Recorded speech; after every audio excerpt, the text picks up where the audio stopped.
श्रावण महिना म्हणलं की कांदा लसूण विरहित भाज्या आपल्याला करायच्या असतात आणि मग कुठल्या भाज्या करायच्या हा प्रश्न पडतो.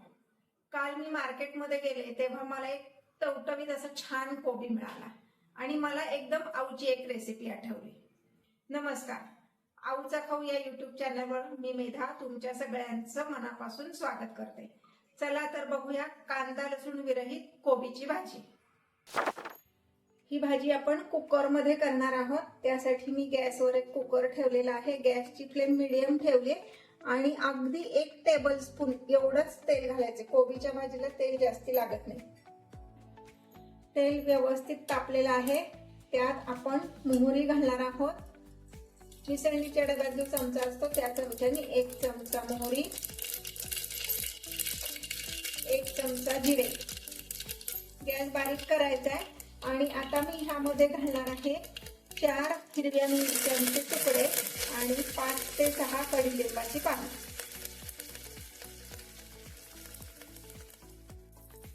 यामध्ये घालणार आहे अर्धा चमचा एवढा हिंग आणि अगदी पाव चमचा एवढी हळद.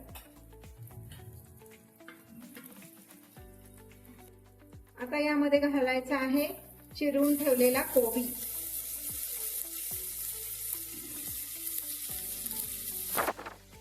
कोबीचा नॅचरल जो रंग आहे तो टिकून राहावा म्हणून आपण फक्त पाव चमचा एवढीच हळद घातली. हळद जास्ती घालायची नाही.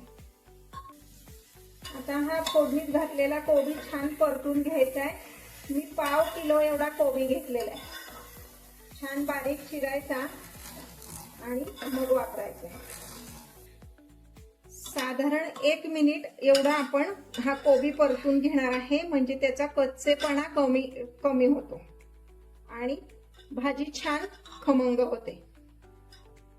आता यामध्ये मी घालणार आहे भिजवलेली हरभऱ्याची डाळ. ही किती घेतली तर साधारण 1 मूठ, म्हणजे नैवेद्याची जी वाटी असती ती 1 वाटी डाळ मी 4 तास भिजत ठेवली.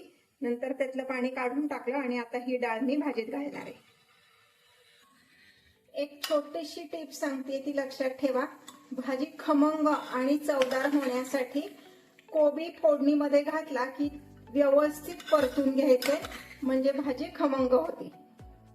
घाई करून जर तुम्ही त्यामध्ये पाणी घातलं किंवा झाकण लावलं तर भाजी जरा उघरट होण्याची शक्यता असते आणि त्याची चवच बदलते. म्हणून व्यवस्थित परतून घ्यायचं. आता आपण घालणार आहोत 1 चमचा मीठ. मीठ घातल्यावर पुन्हा एकदा परतून घ्यायचे. आपण ह्या भाजीला कुठलंही वाटण किंवा कांदा लसूण असं वापरलेलं नाहीये. मग भाजीची चव अजून वाढण्यासाठी काय करायचं तर ह्यामध्ये मी घालणार आहे अर्धी वाटी एवढा नारळाचा चव. थोडीशी कोथिंबीर घालायची. बऱ्याच वेळा काय होतं, कोबी उग्र असेल तर त्याची चव चांगली लागत नाही भाजीची. तर भाजीची चव बॅलन्स करण्यासाठी मी ह्यामध्ये फक्त अर्धा चमचा एवढी साखर घालणार आहे. हे पुन्हा एकदा छान परतून घ्यायचंय. कोबी तसं पाहायला गेलं तर कोबी शिजवताना पाणी घालायची काही गरज नसती, पण आपण ह्यामध्ये जी डाळ घातली ती शिजायला हवी म्हणून आपण ह्यात थोडंसं पाणी घालणार आहे. थोडंसं म्हणजे किती, खरंच थोडंसं, म्हणजे 2 ते 3 चमचे, म्हणजे ही जी नैवेद्याची वाटी आहे एवढंच पाणी घालायचंय. आता मी ह्याला झाकण लावते आणि आपण 1 शिट्टी करणार आहोत. ही भाजी तुम्ही कढईमध्ये पण करू शकता. कढईमध्ये ही भाजी करण्यासाठी साधारण 3 ते 4 मिनिटाचा कालावधी लागतो पाणी घातल्यानंतर.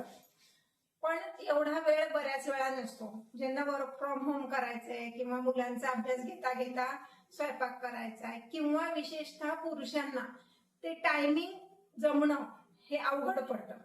मग तिथे जर कुकरची 1 शिट्टी झाली की माझी भाजी तयार आहे हे जर लक्षात येत असेल तर कुकरमध्ये भाजी करणं केव्हाही सोयीचं असतं.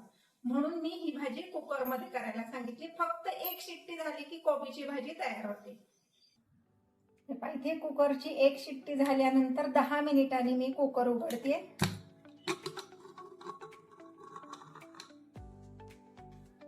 आपली भाजी सर्विंगसाठी तयार आहे.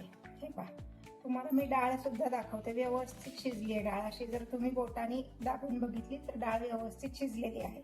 आता मी ही भाजी सर्विंग बाउल मध्ये काढून घेते.